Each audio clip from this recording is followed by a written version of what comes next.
साथियों नमस्कार, मेरा नाम है सुरेंद्र कुमार और आप देख रहे हैं आओ बात करें। दोस्तों, जैसा कि आप सभी जानते हैं, आज का विषय पालघर की रहने वाली श्रद्धा कुमारी के हत्या के विषय में, जो उनके live in partner mister Aftab ने उनकी निर्ममता से हत्या कर उनका 35 टुकड़े किए और एक बहुत बड़े फ्रिज में 350-400 लीटर के फ्रिज में उन टुकड़ों को रखा। रोज़ रात को 12 से 2 के बीच में निकलते थे, उन टुकड़ों को ठिकाने लगाते थे और वापस आ जाते थे। साथियों, सबसे पहले तो मैं इस दुखद घटना के लिए खेद व्यक्त करता हूं और बहन श्रद्धा के आत्मा की शांति के लिए भगवान से, परमेश्वर से प्रार्थना करता हूं कि भगवान उनकी दिवंगत आत्मा को अपने चरणों में स्थान दें। ओम शांति शांति शांति शांति शांति। दोस्तों, सोशल मीडिया में 2-4 दिनों से इस खबर को बहुत जंगल में आग की तरह फैलाया जा रहा है, बहुत भयानक तरीके से घूम रही है। उस पर कमेंट्स हो रहे हैं, उसको शेयर किया जा रहा है, रीशेयर किया जा रहा है और सारे देश भर में मुझे नहीं लगता है कि 1% लोग भी ऐसे होंगे जिनको इस घटना के बारे में जानकारी नहीं होगी। और मैंने भी लगभग 2-3 दिनों में बहुत सारे यूट्यूबर्स के वीडियो इस विषय पर देखे हैं और बहुत सारे लोगों को सुना है। इस विषय पर सबने अपने अपने मत रखे हैं, सबने अपने अपने तरीके से खबर को रखा है दोस्तों। और उन वीडियोस पर व्यूज़ भी लाखों में आए हैं। जो वीडियो उन्होंने उस विषय पर बनाए हैं उन पर व्यूज़ भी लाखों में आए हैं, उन्हें देखने वालों की तादाद भी लाखों में है, उन पर लाइक्स भी और लाखों में आए हैं और कमेंट्स भी सैकड़ों में या हज़ारों में कम से कम आए हैं। दोस्तों, कमेंट्स को पढ़ेंगे तो देखते हैं, जब कमेंट्स को पढ़ते हैं तो देखते हैं अमूमन कि इस तरह की अब घटनाएं देश में आम हो गई हैं।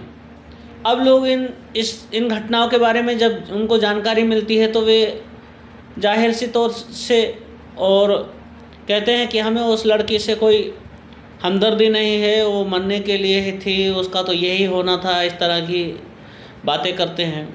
काफ़ी रोष में है समाज, काफ़ी गुस्से में है समाज, लेकिन समाज का रोष और समाज का गुस्सा किस स्तर पर है और इसका क्या हल निकलना चाहिए, आज हम इस वीडियो के माध्यम से उस हल पर बात करेंगे। दोस्तों, जहाँ तक मेरी जानकारी है कि लड़की पालघर की रहने वाली थी। पालघर महाराष्ट्र में है, हमारे आदिवासी समाज का बाहुल्य है वहाँ पर, लेकिन पिछले कुछ दशकों से वहाँ पर ऐसा धर्मांतरण का और ऐसा ब्रेन वॉशिंग का खेल चल रहा है जो बड़े बड़े बुद्धिजीवियों को भी चकरा देगा, बड़े बड़े लीडर्स को भी चकरा देगा, बड़े बड़े नेताओं को भी चकरा देगा। आपको ध्यान होगा सन 2020 में वहाँ पर 3 साधुओं की पीट कर हत्या का एक दुर्दांत केस सामने आया था, जिसकी वीडियोग्राफी भी सामने आई थी, जिस केस को पूरी तरह से मीडिया ने भी उछाला था, लेकिन आज तक उस केस में कोई भी संतोषजनक कार्रवाई आज तक भी नहीं हो पाई है। इसका कारण कि वहाँ पे वामपंथी, वहाँ पे लिबरल्स, वहाँ पे विधर्मी अपनी पूरी शक्ति के साथ उस जगह पर, उस स्थान को केंद्र बनाकर लगे हुए हैं। दोस्तों, आज की ये जो समस्या है, कई लोग इसे लव जिहाद के नाम से परिभाषित कर रहे हैं। मेरा मानना कुछ अलग है। मैं इस समस्या को, इस घटना को लव जिहाद तो कहूँगा ही कहूँगा, मैं इसे जिहाद का एक अंग कहूँगा, जो किसी भी तरह से, किसी भी रूप में, किसी भी समय पर, किसी के द्वारा भी, किसी के प्रति भी किया जा सकता है। साम दाम दंड भेद, जो उसको आता होगा वह इस बारे में काम करेगा और वे उसी तरह से अपने सामने वाले को किस तरह से इम्प्रेस करना है, किस तरह से उसका लाभ उठाना है और कैसे उसे ठिकाने लगाना है, इन सब की महत्वपूर्ण जानकारियां वे उठाकर रखते हैं। जिस लड़के ने यह निंदनीय घटना को अंजाम दिया है। उस लड़के ने यूट्यूब से, गूगल से मानव शरीर को काटने के तरीके सीखे थे। और साथियों, ये तो कुछ केस हैं, कुछ मामूली सी संख्या में इनकी गिनती है। कुछ केस ऐसे हैं जो हमारे सामने आ रहे हैं, हमारी आंखों में आ रहे हैं एंड टाइम पर, जिन्हें इंटेलिजेंस ने पकड़ा है, एंड टाइम में जो मीडिया में छा गए हैं, जिन्हें दबाने की भी भरसक कोशिशें की जाती हैं। ऐसे कुछ केस हमारे सामने आते हैं।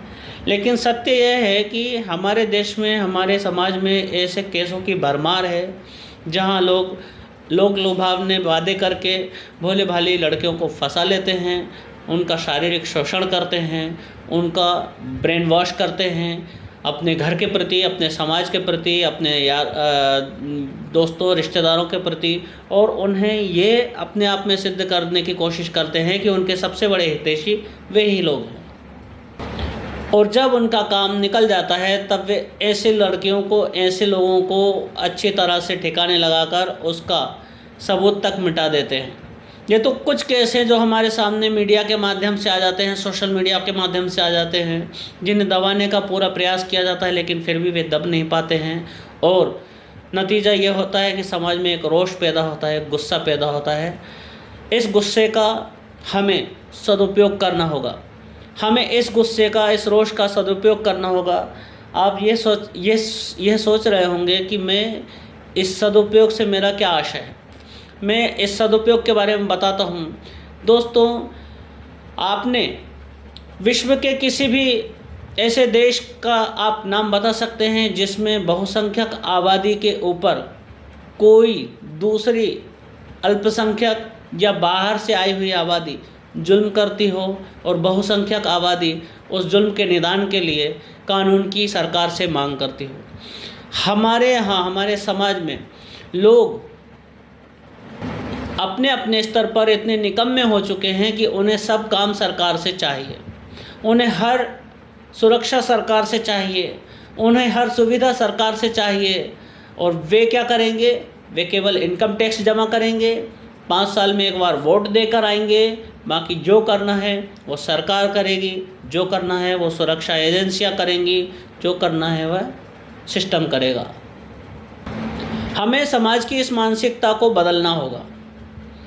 यदि समाज के कहीं किसी भी वर्ग से, किसी भी क्षेत्र से, किसी भी जगह से, किसी भी समय पर किसी भी ऐसी बेटी के साथ घटना घटित होती है या घटना घटित होने की हमें कोई सूचना मिलती है, तो जैसे कि वह हमारी सगी बहन है, यह मानकर हमें उस ओर बढ़ना होगा, हमें उसको उस जंजाल से छुड़ाना होगा, हमें उसको उस जंजाल से निपटने में सहायता करनी होगी। इसमें एक बड़ी भूमिका, एक बड़ा रोल निभा सकते हैं बच्चों को दिए जाने वाले संस्कार, जिसकी हमारे समाज में अभी बहुत भयानक रूप से कमी पाई जाती है।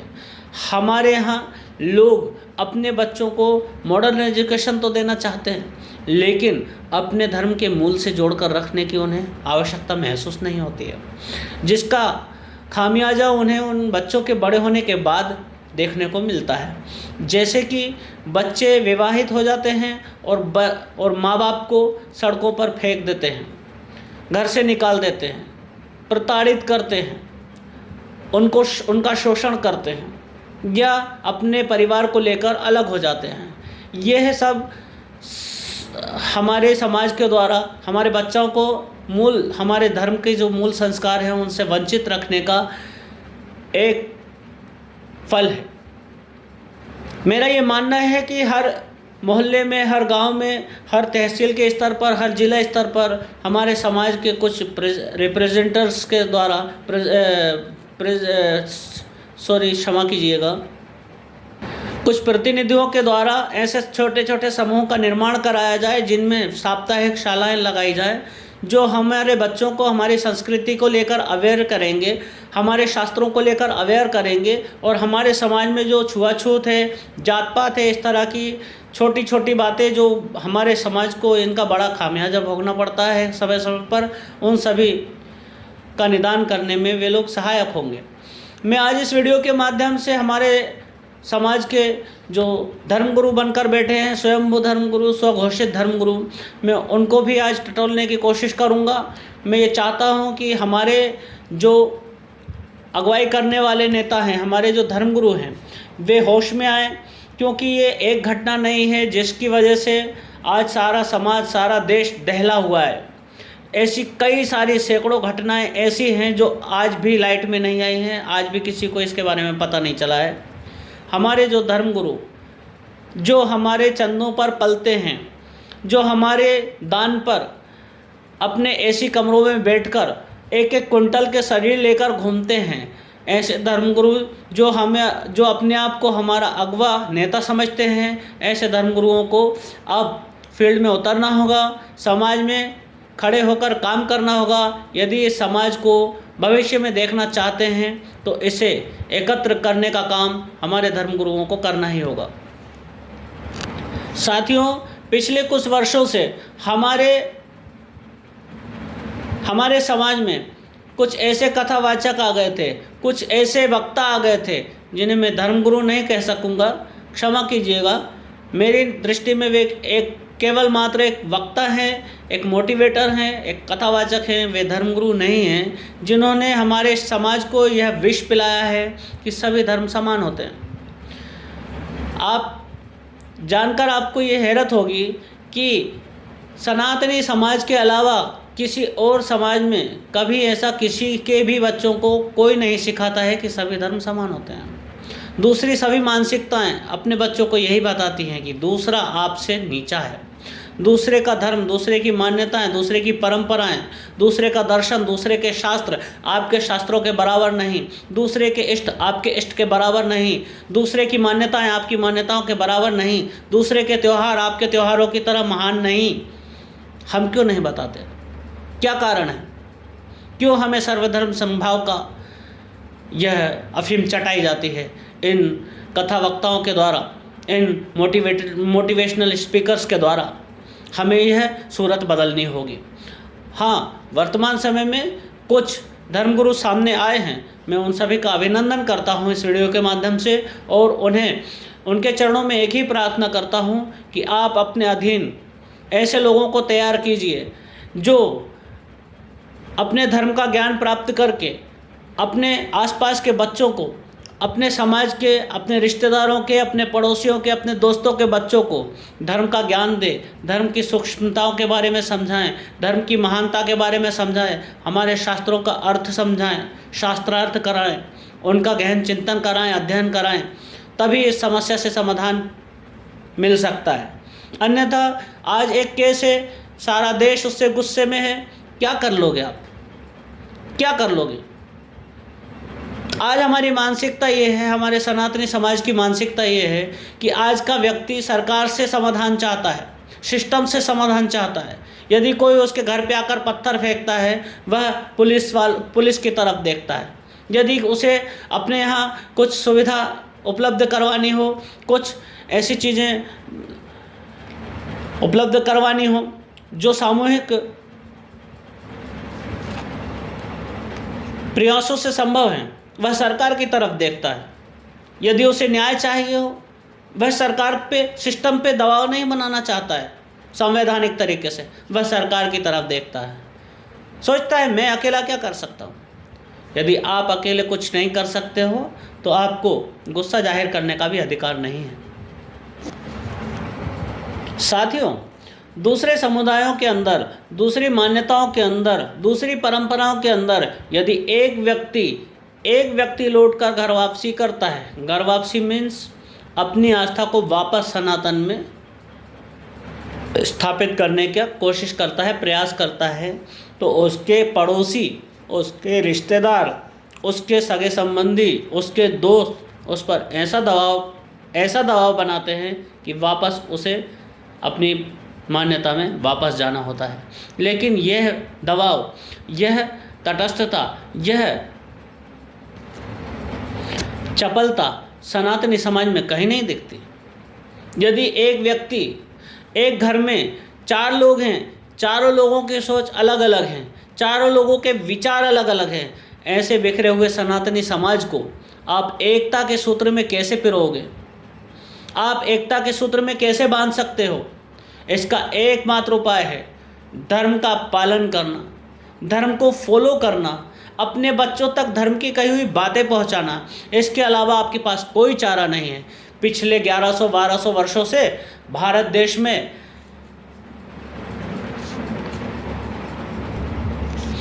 ऐसी मानसिकताओं का कुटिल खेल चल रहा है जो एक दिन सारे विश्व को अपने अधीन करने का स्वप्न देखती हैं।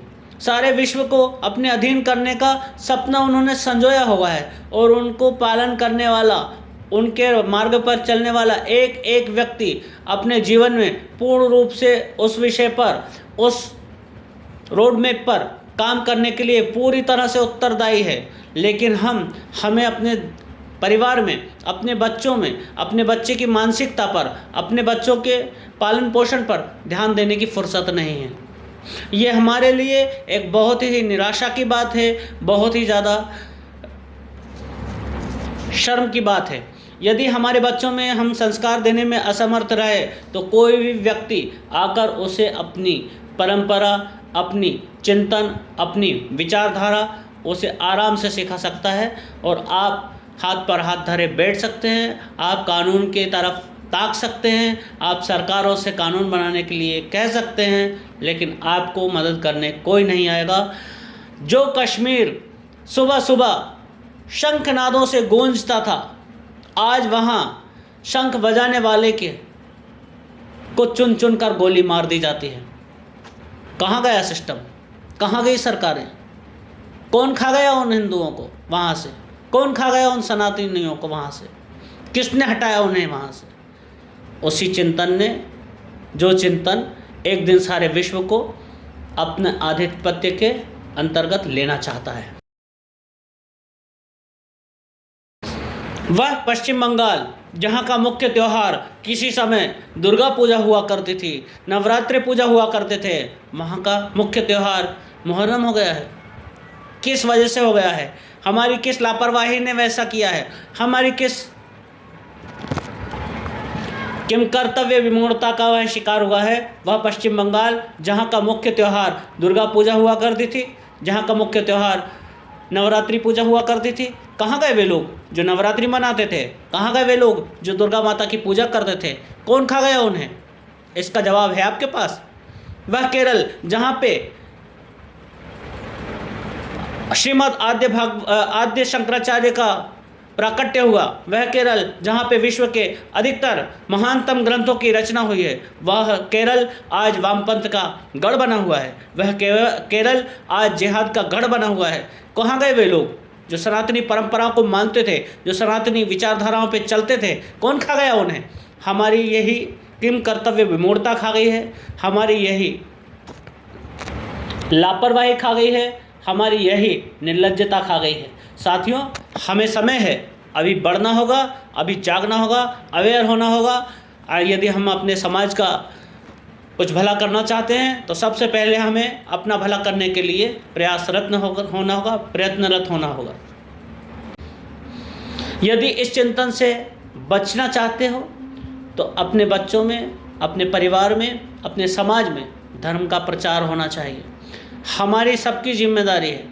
मैं स्वयं धर्म का पालन करूं, अपने बच्चों तक उस धर्म के ज्ञान को पहुंचाने की जिम्मेदारी मेरी है। अपने पड़ोसियों तक उस ज्ञान को पहुंचाने की जिम्मेदारी मेरी है। अपने रिश्तेदारों में उस ज्ञान की चर्चा करने की जिम्मेदारी मेरी है। अपने मोहल्ले पड़ोस में, अपने गांव में, अपने तहसील में उस ज्ञान का संवर्धन करने की जिम्मेदारी मेरी है। यदि मैं अपनी जिम्मेदारी को पूरी तरह से निभाने में सक्षम होऊंगा तो निश्चित ही मेरा समाज भी आगे चलकर इस महान सभ्यता को जीवित रखने में सक्षम हो पाएगा।